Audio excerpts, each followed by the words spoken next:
Sebelum melanjutkan, jangan lupa subscribe dulu. Terima kasih. Bab 245, Memasuki Negeri Betlam. Pemilik Gunung Sumi yang saleh tidak akan jatuh semudah itu. Huang Peng dan Su Yan tercengang. Meskipun mereka berdua tahu bahwa putra mereka memiliki harta karun surgawi, tidak satu pun dari mereka yang pernah mendengar tentang detail khusus ini.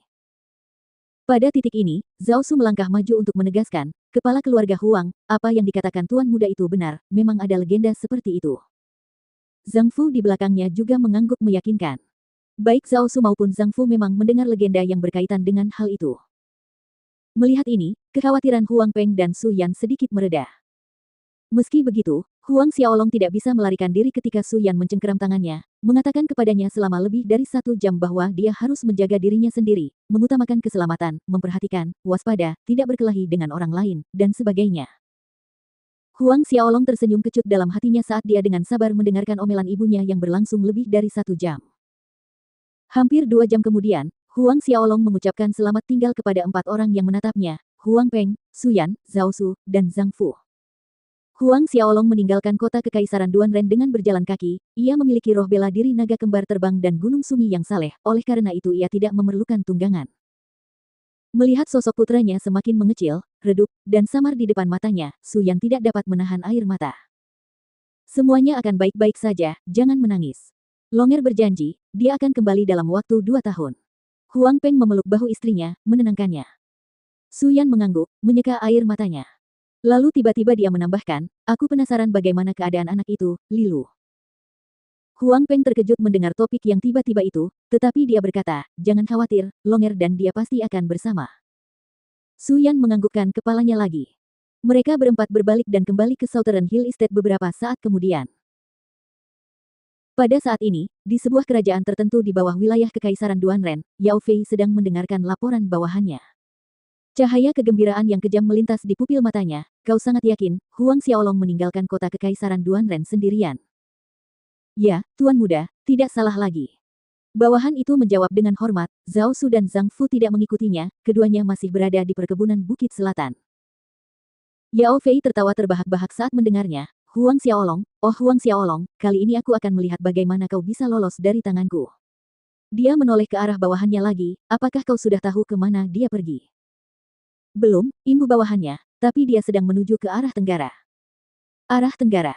Yao Fei mengulanginya pada dirinya sendiri, dia berbalik dan berkata, terus suruh orang-orang mengawasi pergerakan Southern Hill Estate, pergi.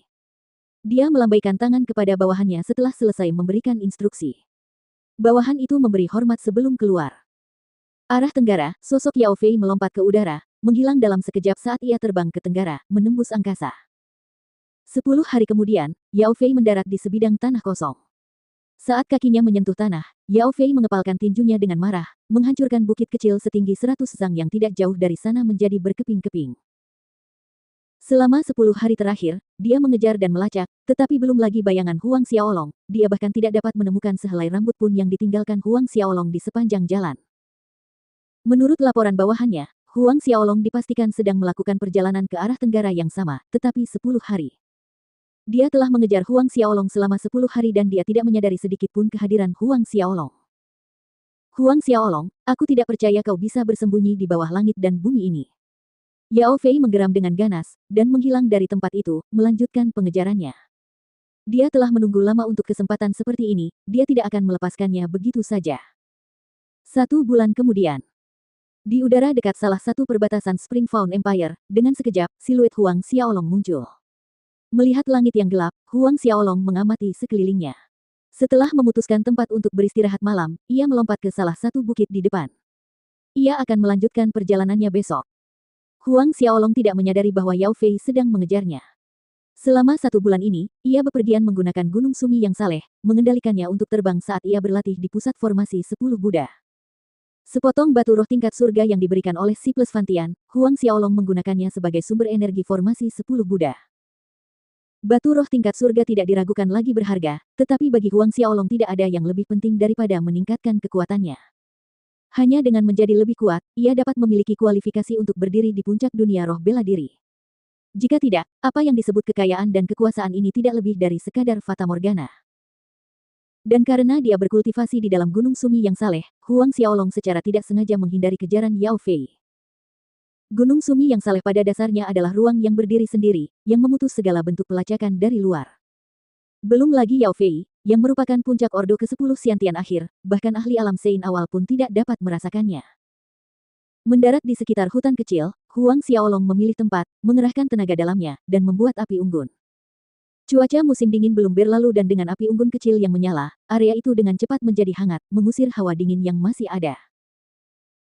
Jika kitab metamorfosa tubuhku mencapai tahap 12, mencapai kesempurnaan, akankah aku benar-benar mampu memadatkan inti sejati? Huang Xiaolong merenung sambil melihat api yang menyala, tangannya bergerak untuk mengambil kendi anggur sapiditas dari cincin Asura.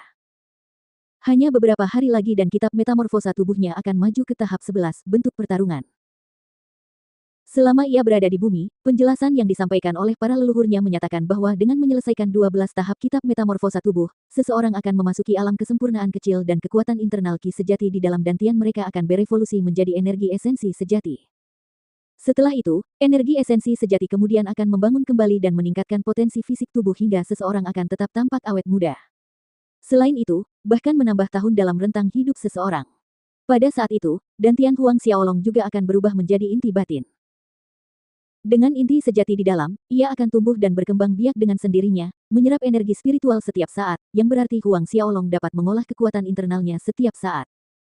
Hal terpenting adalah setelah dantian berevolusi menjadi inti sejati di dalam, Huang Xiaolong dapat terbang dengan pedang. Terbang dengan pedang.